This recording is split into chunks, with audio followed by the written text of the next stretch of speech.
So the Ubisoft Forward event dropped a few days back, and for all of you guys who don't know what that is, it's basically an event that Ubisoft puts on themselves. They basically just show all the new games or DLCs that they are going to come out with within this next upcoming year. It was alright, I guess. Honestly, to me, there weren't that many heavy hitters, except for delving a little bit deeper into this new Assassin's Creed game that's going to be coming out later this year.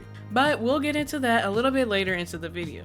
In this showcase, they did make a few game announcements, as well as DLCs and updates coming to games that they have previously put out. Let's dive into what Ubisoft has revealed. And don't forget to like, share, and subscribe for all the gaming news, reviews, and analysis. They released a trailer for Starwars Outlaws. There will be a cooperative dynamic between Kay and her companion Nyx.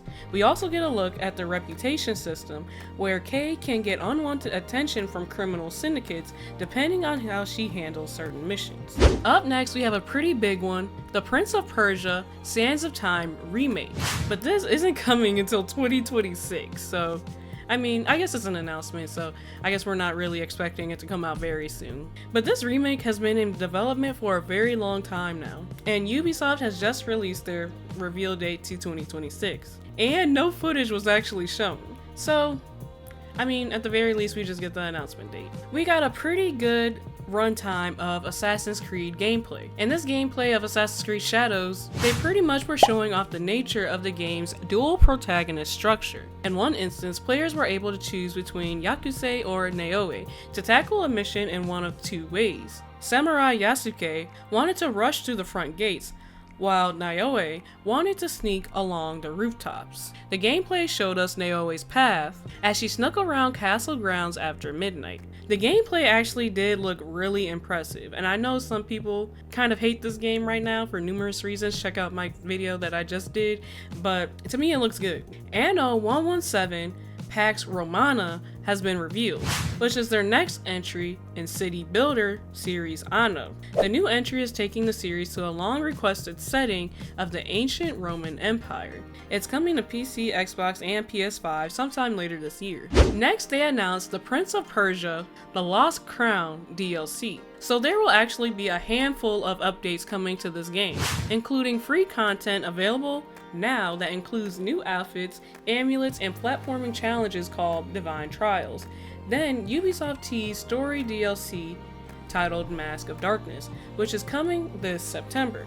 Additionally, the Rogue Prince of Persia The Temple of Fire update is adding new content to the roguelike Taken On franchise that hit earlier access earlier this year. And I know there was a lot of fans who really liked this game, so a lot of people are pretty excited for this update.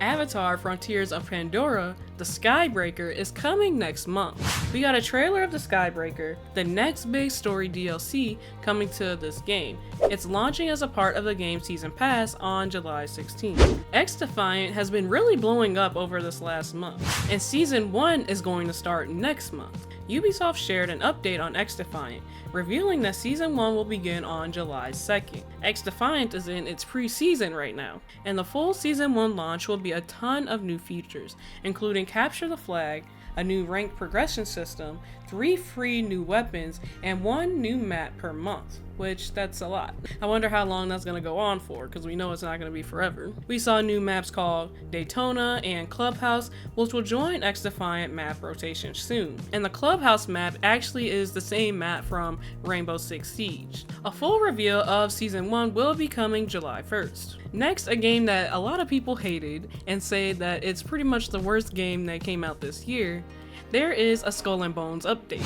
Skull and Bones Season 2 Chorus of Havoc is underway, and we learn what the season will bring, including a Megalodon to face off against, a new maneuverable ship called the Brig, and time-limited boat race events. Fleet management is on the way too, which has been a requested feature from the community. Season 3 is titled Into the Dragon's Wake, and Ubisoft shared some of the new characters player can expect to face in the upcoming season, as well as a new 5v5 players versus player mode.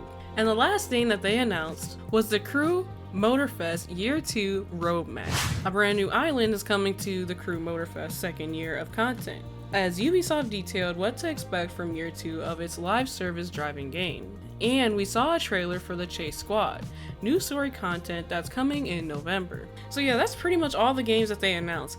How do you guys feel about these announcements pretty much? I feel like Ubisoft hasn't come out with a very heavy hitter in a long time, and I almost feel like it's one of those things where they're trying to cover every little thing in the gaming community, every little topic, and it's just not hitting. Maybe they need to just narrow down a bit and focus maybe on a single type of game or just a single genre. I mean, they're pretty big with Assassin's Creed, so I definitely don't expect them to stop that, nor want them to stop that anytime soon. But maybe all these other games, maybe they could dial them back a bit. I don't know. And what's up with the Far Cry? See, we haven't heard of a Far Cry in a long time. But were you guys sad or disappointed by these announcements? Was there something that you were wishing that they would announce? Games that you don't care for?